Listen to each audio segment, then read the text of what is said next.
Last year compare ಮಾಡಿಕೊಂಡ್ರೆ 2 crore ರೂಪೀಸ್ಗೆ worth of du Plessis ಈ ವರ್ಷ 100% ಆಡಿಸ್ಬೋದಿತ್ತು ಅವ್ರನ್ನ. ಮ್ಯಾನೇಜ್ಮೆಂಟು ತುಂಬ ಮಿಸ್ಟೇಕ್ಸ್ ಇದೆ, ಹೇಳ್ತಾನೆ ಹೋದರೆ ಮುಗಿಯೋದೇ ಇಲ್ಲ ಅಂತ ಹೇಳ್ತಾರಲ್ಲ ಆ ಥರ ಇದೆ ಅದ್ರ ಸ್ಟೋರಿ. ಬಟ್ ಅವ್ರನ್ನ KL ರಾಹುಲ್ನ ಬಿಟ್ಟರು, ರವೀಂದ್ರ ಇದ್ದರು, ಅವ್ರನ್ನ ಬೈ ಮಾಡ್ಬೋದಾಗಿತ್ತು. ನೀವು ಹೇಳ್ದಂಗೆ ಫ್ಲಾಪ್ ಡುಪ್ಲೆಸಿಸ್ನ ಬಿಟ್ಟರು, ತುಂಬ ಜನ ಬಿಟ್ಟರು. ಆಮೇಲೆ ವಿಲ್ ಜಾಕ್ಸ್ನ ಬೈ ಮಾಡ್ಬೋದಾಗಿತ್ತು, ವಿಲ್ ಜಾಕ್ಸ್ನ ಬೈ ಮಾಡಲಿಲ್ಲ. RCB ಅವರು ಏನು ದುಡ್ಡು ಮಾಡ್ಕೊಳಕ್ಕೆ ನಿಂತಿದ್ದಾರೋ ಮ್ಯಾನೇಜ್ಮೆಂಟವರು, ಅಥವಾ ಕಪ್ ಗೆಲ್ಲಬೇಕು ಇಂಟೆನ್ಷನ್ ಇದೆಯೋ ಗೊತ್ತಿಲ್ಲ. But I hope Virat Kohli number ಜರ್ಸಿನ್ 18 ಈ ಸೀಸನ್ 18 ನಾವು ಗೆಲ್ಲುತ್ತೆ ಅನ್ನೋದೊಂದು ಹೋಪ್ಸ್ ಇದೆ.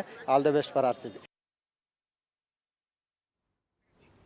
ಸೊ ಅವರ ಹೇಳೋ ಮಾತುಗಳನ್ನೇ ಕಂಟಿನ್ಯೂ ಮಾಡೋದಾದರೆ ಬಹಳಷ್ಟು ಪ್ಲೇಯರ್ಸ್ನ ಡ್ರಾಪ್ ಮಾಡಿದೆ ನಮ್ಮ RCB ತಂಡ. ಸೊ ಯಾತಕ್ಕಾಗಿ ಮಾಡಿದೆ? ಇದೇನಾದರೂ ನಮಗೆ ನೆಗೆಟಿವ್ ಆಗುತ್ತಾ? ನೆಗೆಟಿವ್ ಅಂತ ಏನಿಲ್ಲ ಮ್ಯಾಮ್. ಏನಂತಂದರೆ ಇವಾಗ ಅವ್ರು ಹೇಳಿದ್ರು ಇವಾಗ ಆಕ್ಷನಲ್ಲಿ KL ರಾಹುಲ್ನ ಬಾಯ್ ಮಾಡ್ಬೋದಾಗಿತ್ತು, ರವೀಂದ್ರನ ಬಾಯ್ ಮಾಡ್ಬೋದಾಗಿತ್ತು ಅಂತ. ಎಸ್, ನಮಗೂ ಕೂಡ ಆಸೆ ಇರುತ್ತೆ, ನಮ್ಮ ಕನ್ನಡಿಗರು KL ರಾಹುಲ್ ಬಂದರೆ ಒಳ್ಳೇದು, ಚೆನ್ನಾಗಿರತ್ತೆ RCB ಟೀಮ್. ಬಟ್ ಏನಂತಂದರೆ ಮೇಡಮ್, ಇವಾಗ ನೀವು ಒಂದ್ಸರಿ ಆಕ್ಷನ್ ಟೇಬಲಲ್ಲಿ ಕೂತ್ಕೊಂಡಿದ್ದಾಗ ಎಸ್ ಅವರಿಗೆ ಇರತ್ತೆ, ನಾವು ರಾಹುಲ್ನ ಬಾಯ್ ಮಾಡಬೇಕು ಅಂತ ಇರುತ್ತೆ. ಬಟ್ ಏನಂದರೆ ಪರ್ಸ್ನು ನೋಡ್ತಿರ್ತಾರೆ. ಇವಾಗ KL ರಾಹುಲ್ ಇರೋ ಫಾರ್ಮಿಗೆ ಮಿನಿಮಮ್ ಏನಿಲ್ಲ ಅಂದರೂ ಅವರು 20 crores ಅಥವಾ 15 crores ಹೋಗಿದ್ರು. ಸೊ ನೋಡ್ತಾರೆ ಇವಾಗ ಬೇರೆ ಟೀಮ್ ಯಾವ ಥರ ಅವ್ರನ್ನ ಬಿಡ್ ಮಾಡ್ತಾ ಇರ್ತಾರೆ, ಅವ್ರ ಪರ್ಸ್ ಯಾವ ಥರ ಇರುತ್ತೆ, ಹೋಪ್ಫುಲಿ ಅವರು ನಮ್ಮ ಪರ್ಸಿಗೆ ಕರೆಕ್ಟಾಗಿ ಇಲ್ಲಿ ಸೂಟ್ ಆಗ್ತಾರಾ ಅಂತ ಅದನ್ನೆಲ್ಲ ಚೆಕ್ ಮಾಡ್ತಾ ಇರ್ತಾರೆ.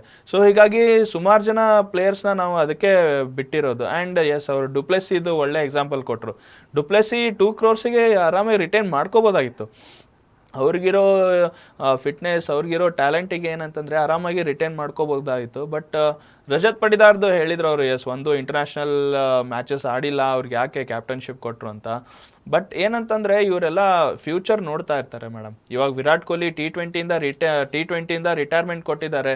ಸೊ ಮತ್ತೆ ನಾವು ತಿರ್ಗಾ ಇವಾಗ ವಿರಾಟ್ ಕೊಹ್ಲಿನೇ ಕ್ಯಾಪ್ಟನ್ ಮಾಡಬೇಕು ಅಂತಂದರೆ ಅದೆಲ್ಲ ಆಗಲ್ಲ. ಸೊ ವಿರಾಟ್ ಕೊಹ್ಲಿ ಇನ್ನೊಂದು ಮ್ಯಾಕ್ಸಿಮಮ್ ಅಂದರೆ ಇನ್ನೊಂದು 3-4 ವರ್ಷ ಆದರೂ ಆಡ್ಬೋದು. ಹೋಪ್ಫುಲಿ ಇನ್ನೂ ಜಾಸ್ತಿನೇ ಆಡ್ತಾರೆ ಅವ್ರಿಗಿರೋ ಫಿಟ್ನೆಸ್ಸಿಗೆ. ಬಟ್ ಏನಂತಂದರೆ RCB ಫ್ಯೂಚರ್ ನೋಡ್ತಾ ಇರುತ್ತೆ. ವಿರಾಟ್ ಕೊಹ್ಲಿನೇ ಮೋಸ್ಟ್ಲಿ ಹೇಳಿರ್ತಾರೆ, ನಾನು ಕೊಡಿ ಬೇರೆದವ್ರಿಗೆ ಚಾನ್ಸ್ ಕೊಡಿ, ಬಟ್ ಏನಂತಂದರೆ ನಾನು ಅವ್ರನ್ನೆಲ್ಲ ಬ್ಯಾಕ್ ಮಾಡ್ತೀನಿ ಅಂತ. ಸೊ ಹೋಪ್ಫುಲಿ ಅದೇ ರೀತಿ ಅದಕ್ಕೆ ರಜತ್ ಪಟಿದಾರ್ನ ಕೊಟ್ಟಿರೋದು. ಆ್ಯಂಡ್ ಎಸ್, ಆಕ್ಷನ್ ಟೇಬಲ್ನಲ್ಲಿ ಸುಮಾರು ಜನ ಪ್ಲೇಯರ್ಸು ಬರ್ತಾ ಇರ್ತಾರೆ. ನಾನು ಕೂಡ 2019 ರಾಜಸ್ಥಾನ್ ರಾಯಲ್ಸಲ್ಲಿ ನನಗೆ ಆಕ್ಷನ್ ಪಿಕ್ ಮಾಡಿದಾಗ ನಾನು ವೇಟ್ ಮಾಡ್ತಾ ಇದ್ದೆ. ಬಟ್ ನಾನು ಕೇಳಿದೆ ನನ್ನ ಫ್ರೆಂಡ್ ಅಲ್ಲೇ ಇದ್ದಾಗ, ಅವ್ರು ಹೇಳಿದರು ನಮ್ಗೆ ಆ ಪ್ಲ್ಯಾನ್ ಇರುತ್ತೆ, ಬಟ್ ಏನಂತಂದರೆ suddenly within fraction of seconds ಬೇರೆದವ್ರ ಟೀಮ್ನ ಬಿಡ್ ಮಾಡಿಬಿಟ್ಟಿರ್ತಾರೆ ಆಲ್ರೆಡಿ. ಆ್ಯಂಡ್ ನಮಗಿರೋ ಪರ್ಸ್ ಆ್ಯಂಡ್ ಅವ್ರಿಗಿರೋ ಪರ್ಸ್ ಕ್ಯಾಲ್ಕುಲೇಟ್ ಮಾಡಿದರೆ ಅವ್ರು ಜಾಸ್ತಿ ಆಲ್ರೆಡಿ ಟೀಮ್ ಎಲ್ಲ ಮೀಟಿಂಗ್ ಎಲ್ಲ ಮಾಡ್ಕೊಂಡ್ಬಿಟ್ಟು ಬಂದುಬಿಟ್ಟಿರ್ತಾರೆ, ಈ ಪ್ಲೇಯರ್ನ ನಾವು ತೊಗೊಳ್ಬೇಕು, ಈ ಪ್ಲೇಯರ್ ಇಷ್ಟು ಪ್ರೈಸ್ಗೆ ತೊಗೊಳ್ಬೇಕು ಅಂತ. ಸೊ ಹೀಗಾಗಿ ಸುಮಾರು ಜನ ಪ್ಲೇಯರ್ಸ್ನ ನಾವು ಈ ವರ್ಷ ಆಕ್ಷನಲ್ಲಿ ಕಳ್ಕೊಂಡಿದ್ದೀವಿ ಅಂತ ಅನ್ಸುತ್ತೆ ಮೇಡಮ್. ಈ ವರ್ಷ ಆಕ್ಷನಲ್ಲಿ ಸುಮಾರು ಜನ ಪ್ಲೇಯರ್ಸ್ನ ಕಳ್ಕೊಂಡಿದ್ದೀವಿ. ಆ್ಯಂಡ್ KL ರಾಹುಲ್ ಇರಬೇಕಿತ್ತು ಅನ್ನೋದು ಎಷ್ಟೊಂದು ಜನದ ಆಶೆ ಕೂಡ ಹೌದು. ಹಾಗೆ ವಿರಾಟ್ ಕೊಹ್ಲಿ ಅವರ ಒಂದು ಏನು ಹೇಳ್ತಾರೆ ಸಪೋರ್ಟ್ ನಮ್ಮ ಕ್ಯಾಪ್ಟನ್ಗೆ ಎಷ್ಟು ವರ ಆಗಲಿದೆ. ಸೊ ಹೇಗಿರ್ಬೋದು ಈ ಸಲ ಆಟದಲ್ಲಿ ಅವರ ಸಪೋರ್ಟು, ಮತ್ತು ಅವ್ರು ಯಾವ ರೀತಿ ಫೀಡ್ಬ್ಯಾಕ್ ಕೊಡ್ಬೋದು, ಯಾವ ರೀತಿ ಇರುತ್ತೆ? ಇಲ್ಲ, ತುಂಬ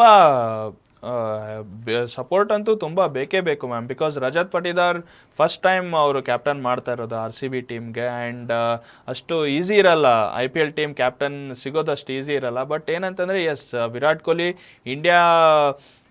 ಇಂಡಿಯನ್ ಕ್ಯಾಪ್ಟನ್ ಕೂಡ ಆಗಿದ್ರು, ಆ್ಯಂಡ್ RCBನೂ ಕೂಡ ಲೀಡ್ ಮಾಡಿದರು.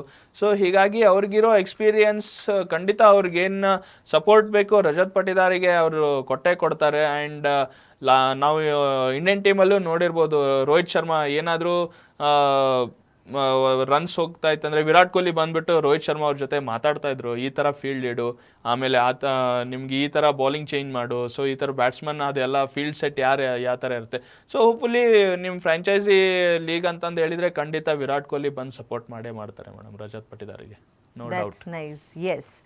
ಹಾಗೆ ಬಹಳಷ್ಟು ಹೋಪ್ಸ್ ಇಟ್ಕೊಂಡಿದ್ದೀವಿ ನಾವು ಬೆಂಗಳೂರವರು RCB ಟೀಮ್ ಬಗ್ಗೆ. ಸೊ RCB ಪ್ಲೇಯರ್ಸ್ ಯಾರಾದರೂ ಅನ್ನೋ ಅನ್ಬಾಕ್ಸ್ ಇವೆಂಟ್ ಕೂಡ ಆಗಿದೆ.